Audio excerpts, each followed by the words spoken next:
अस्सलामुअलैकुम friends and welcome to side TV. दोस्तों, जब दो इंसानों का आपस में रिश्ता पक्का होता है तो तभी से इन दोनों लोगों के दरमियान पूरी जिंदगी एक साथ गुजारने का यकीन बनने लगता है।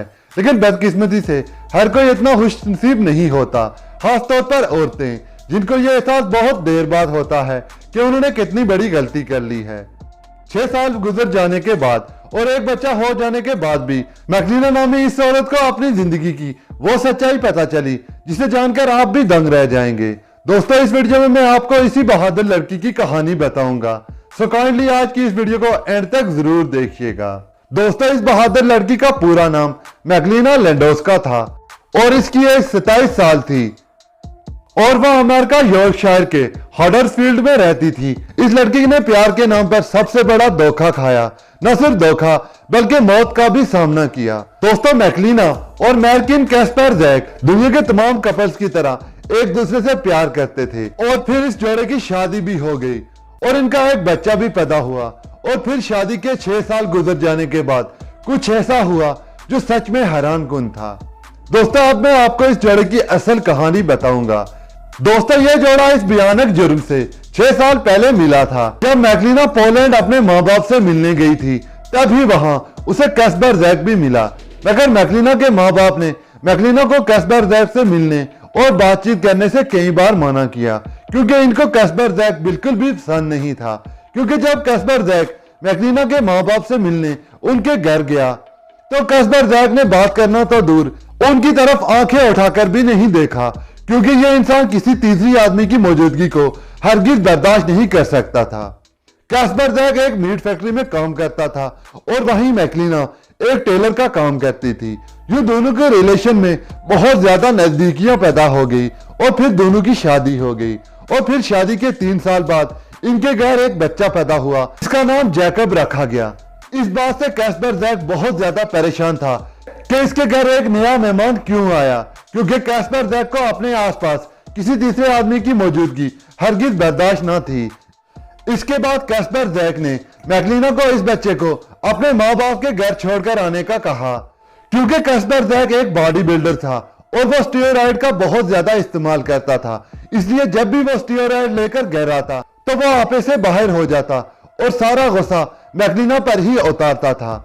इसके बाद कैस्पर जैक ने अपनी माँ से कहा कि वो इस बच्चे को संभाले और मैकलीना को इसकी जिंदगी से दूर कर दे। दोस्तों, इसके बाद कैस्पर जैक ने एक भयानक जुर्म करने का प्लान बनाया। फिर एक सुबह कैस्पर जैक ने मैकलीना को अपने साथ शॉपिंग पर जाने को कहा। ये बात सुनकर मैकलीना बहुत ज्यादा खुश हुई और शॉपिंग की लिस्ट बनाना शुरू कर दी, क्योंकि अब मैकलीना को लग रहा था कि कैस्पर जैक अब तब्दील हो गया है और पहले की तरह वो उसका ख्याल रखने लगा है। मगर कैस्पर जैक का प्लान कुछ और ही था। शॉपिंग के नाम से खुश हुई मैकलीना को अंदाजा ही नहीं था कि कैस्पर जैक ने उसके लिए कब्र खोद रखी है जिसमें वो उसे दफन करने वाला था।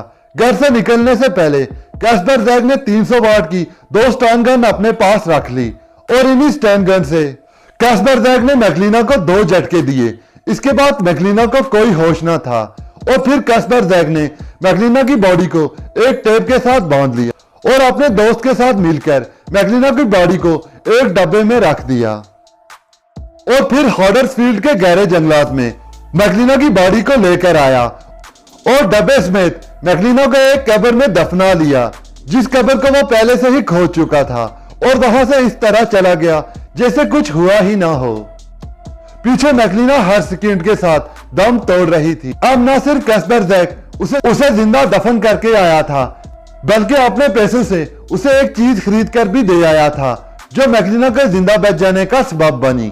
अब एक डब्बा जिस पर 50 किलो मट्टी और डब्बे में एक लड़की जो पूरी तरह होश में ना थी। और पुलिस ने जब इन्वेस्टिगेशन की तो उन्हें इस कब्र के ऊपर एक 50 किलो से भी ज्यादा वजनी दरख्त की जड़ भी मिली और इसके नीचे दबी हुई मैकलीना जब होश में आई तो उसे अपने बच्चे का ख्याल आया और फिर मैकलीना ने कैस्पर जैक की जानिब से दी गई अंगूठी को हथियार बनाया और इसी अंगूठी की मदद से अपने जिस्म से जुड़ी हुई टेप को काटा और फिर डब्बे को भी काटा जिसके अंदर वो बंद थी और जैसे तैसे करके वो इस कब्र से बाहर आई।